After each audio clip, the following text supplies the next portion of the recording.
Nagkaisa ang Adventist Community Services ng Cavite Mission, Glendale Korean Adventist Church at Local Government Unit ng Silang Cavite sa pagbibigay ng libreng serbisyong medikal at surgical para sa mga nangangailangan.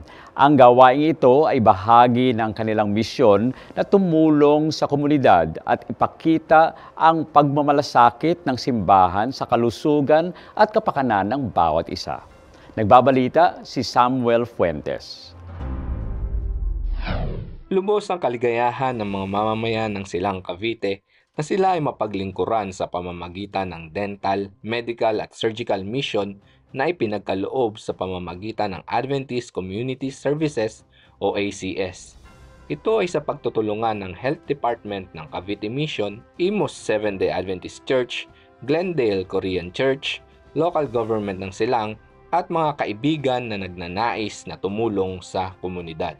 We started this about 10 years ago. I was planned just a 1-year medical mission.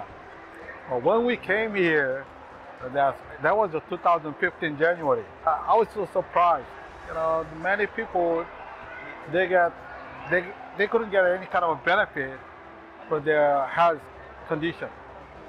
So at that time, we start with 15 members, 15 from Glendale, 15 from Korea.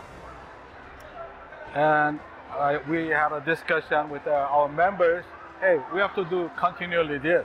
If we can help them, why not? Yeah, we are God's children, so we can help each other. You know, about 30, 40 years ago, Filipinos help Korean, right? It's payback time. Pero this initiative is very important, no? Kasi mas na ilalapit natin sa mga tao yung mga services na kailangan nila.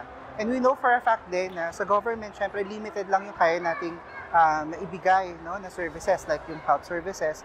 But through this partnership, mas marami tayong na-reach na mga tao, mas napapalawak natin yung mga services na pwede natin ibigay directly to the people.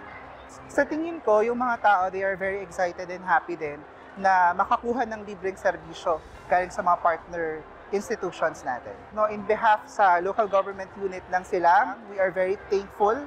We want to express our gratitude for having this partnership, no, para mas maraming makinabang ng mga Silanggenyo. Sa pamamagitan po ng ating mga paglilingkod, maunawaan po nila at malalaman nila na ang Diyos ay mahal po sila.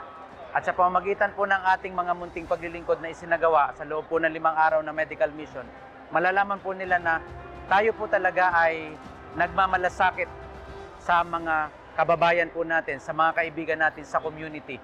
At tayo po, anuman ang kaya nating maitulong sa kanila, sa tulong na rin po ng ating mga partners, ito po ay malaking pagkakataon para po tayo makapagsama-samang maglingkod sa atin pong mga tao sa pamayanan. Mula rito sa Silang Cavite, hatid ang balitang may pag-asa, ako si Samuel Fuentes para sa Hope Today HCNP News.